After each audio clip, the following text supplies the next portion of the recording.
Hello दोस्तों, नमस्कार। आप सभी का वेलकम है आप सभी के प्यारे से यूट्यूब चैनल के ऊपर। तो दोस्तों, आज एक और नई वैकेंसी आ चुकी है आपके लिए। तो चलिए देखते हैं कौन सी आज की नई वैकेंसी बिना वक्त को गवाए हुए।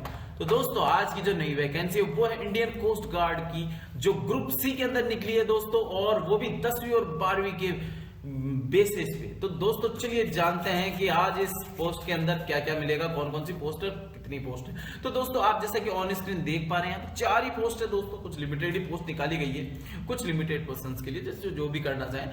हाँ, तो यहाँ पे वेरियस पोस्ट है, वो हम नीचे जानेंगे, वीडियो के अंदर आगे जानेंगे कि कौन कौन सी वो पोस्ट है। एंड क्वालिफिकेशन यहाँ पे 10वीं और 12वीं मतलब 10th एंड 12th मांगी गई है। एंड जो यहाँ पे वैकेंसी है दोस्तों, यहाँ पे 4 वैकेंसी पे निकाली गई है ये भर्ती। ओके दोस्तों, अब ये इसका जो टाइम है आज से, मतलब स्टार्टिंग डेट से लेके और 45 दिन, उसके 45 दिन तक ये वैकेंसी वैलिड है। उसके बाद ये एक्सपायर हो जाएगी। Job location all over India, कहीं से भी आप कर सकते हैं अप्लाई 4 पोस्ट के लिए। ओके दोस्तों, और यहाँ पे कुछ डिस्क्रिप्शन में दिया हुआ, तो उससे पहले हम जान लेते हैं यहाँ पे ओवरव्यू में। ऑर्गेनाइजेशन, जैसा कि आपको पता है, इंडियन कोस्ट गार्ड है, और जो टोटल पोस्ट है वो 4 है। अब बात करते हैं पोस्ट का नाम। जो यहाँ पे पोस्ट के नेम थे वो वेरियस थे ऊपर। अब जान लेते हैं हम क्या है पोस्ट यहाँ पे दोस्तों। मोटर ट्रांसपोर्टर ड्राइवर की है यहाँ पे, जो ऑर्डिनरी ग्रेड में। एंड शीट मेंटल वर्कर के लिए यहाँ पे चाहिए। एंड कारपेंटर की जो रिक्वायरमेंट है, एंड मल्टीटास्किंग स्टाफ की यहाँ पे रिक्वायरमेंट है। तो दोस्तों, ये सारे पद की यहाँ पे निकाली गई है भर्ती, वो भी 4 भर्तियां हैं। तो दोस्तों, जो करना चाहता है इसमें अप्लाई, तो फटाफट कर लीजिए अप्लाई। समय बहुत कम है, क्योंकि 45 दिन का समय है। एंड क्या पता आपको और भी कुछ भी आपको मिल जाए वहां पे। तो चलिए दोस्तों, job location all over India, कहीं से भर सकते हैं। एप्लीकेशन स्टार्ट हो चुकी है बहुत जल्दी, और अब 45 दिन बहुत ही करीब है। तो जल्दी 45 दिन ना होने से पहले आप जल्दी से कर लीजिए अप्लाई।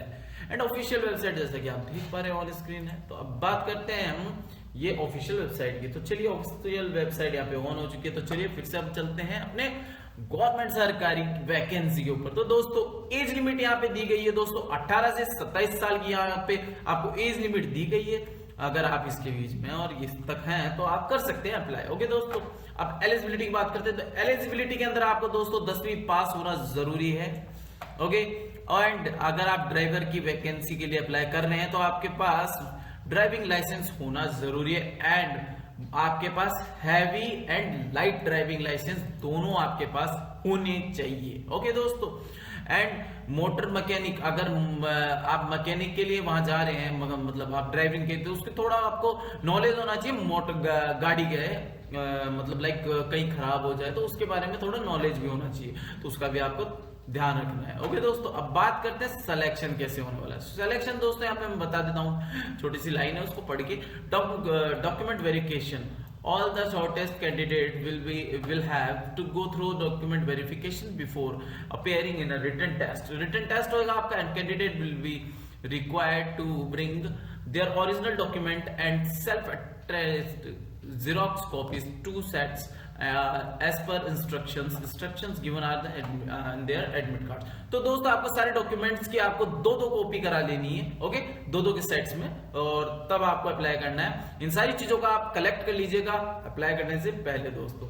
अब बात करते हैं रिक्वायरमेंट डॉक्यूमेंट, क्या क्या आपको डॉक्यूमेंट्स लगने वाले हैं और आपको कौन से रखने हैं और कंपलसरी है। तो दोस्तों, वैलिड आपकी एक फोटो नीचे करंटली जो वैलिड एकदम साफ सुथरी, मतलब अच्छी वाली हो और रिसेंटली की हो।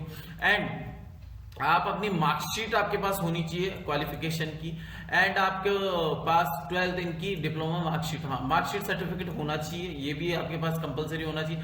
एंड ST/SC आपके पास, अगर आप ST/SC OBC के अंदर है तो आपके पास कास्ट सर्टिफिकेट भी होना चाहिए, जिसे कहते हैं हम जाति प्रमाण पत्र। अगर एंड आपके पास जो वर्क फील्ड में आप कर रहे हैं अप्लाई, उसका आपके पास एक्सपीरियंस सर्टिफिकेट भी होना जरूरी है दोस्तों। तो ध्यान रखिएगा दोस्तों। एंड 6th यहाँ पे जो पॉइंट है वो है NOC from the employer for presently serving in any organisation. तो ये NOC आपके पास एम्प्लॉयमेंट होना चाहिए। एंड ऐसे यहाँ पे पासपोर्ट साइज आपके पास 2 फोटोज होनी चाहिए। एंड यहाँ पे आपकी जो स्टैंप होनी चाहिए, वो 50 रुपए की स्टैंप यहाँ पे लगेगी। ओके दोस्तों, एंड यहाँ पे जो रिटन एग्जामिनेशन है वो भी होएगा। एंड डॉक्यूमेंट वेरिफिकेशन तो मैंने आपको बता दिया, हो जाएगा। एंड बात करते हैं सिलेबस की, तो सिलेबस यहाँ पे जो आने वाला है बहुत इजी है, जिसको आप बहुत आराम से क्रैक कर पाएंगे। जनरल साइंस के अंदर आपको ये सारे टॉपिक्स मिलेंगे, तो ये सारे आपको टॉपिक्स ऑन स्क्रीन दिख रहे होंगे। Stand and nature of matter, तो ये सारे आपको टॉपिक ढेर सारे दिख देंगे, जैसे light energy measurement, sound and wave energy, atomic structure and elements, compounds, ये सारे आपको ऐसे पॉइंट्स से ये टॉपिक बताए हुए, तो ये सारे आपको क्लियर कर लेने हैं, जिससे आप आराम से इजीली फाइट कर पाएंगे इस एग्जाम के लिए। और ज्यादा हार्ड एग्जाम नहीं रहेगा दोस्तों, तो इसलिए नहीं घबराइएगा। हाँ, तो ये सारे आपको यहाँ पे सिलेबस आपको मैंने बता दिया है। एंड यहाँ पे जो एग्जाम पैटर्न रहेगा वो भी हमने यहाँ पे क्लियर कर रखा है, तो आप आराम से हमारी ऑफिशियल वेबसाइट पे भी जाके विजिट कर सकते हैं। डिस्क्रिप्शन में आपको लिंक मिल जाएगा, नहीं मिले तो गवर्नमेंट सरकारी वैकेंसी आपको टाइप करना गूगल पे, आपको मिल जाएगा। एंड यहाँ पे official website and official notification हम चेक कर लेते हैं एक बार। ऑफिशियल नोटिफिकेशन खुल चुका है हमारे सामने, तो दोस्तों यहाँ पे देख सकते हैं आप, ढेर सारे यहाँ पे पद दिख जाएंगे आपको हर एक कैटेगरी में और क्या अलग अलग नाम पे। तो चलिए दोस्तों, तो आई होप दोस्तों आपको ये सारी वीडियो के अंदर बताई हुई बातें अच्छे से समझ में आई गई होगी। एंड नहीं आई तो आप कोई नहीं, मेरे को आप कमेंट सेक्शन में लिख के बता सकते हैं, एंड मैं आपको फिर उसके बाद और भी अच्छे से बता सकता हूँ। तो एक क्यू एंड सो मच दोस्तों, फिर मिलते हैं अगली वीडियो में दोबारा।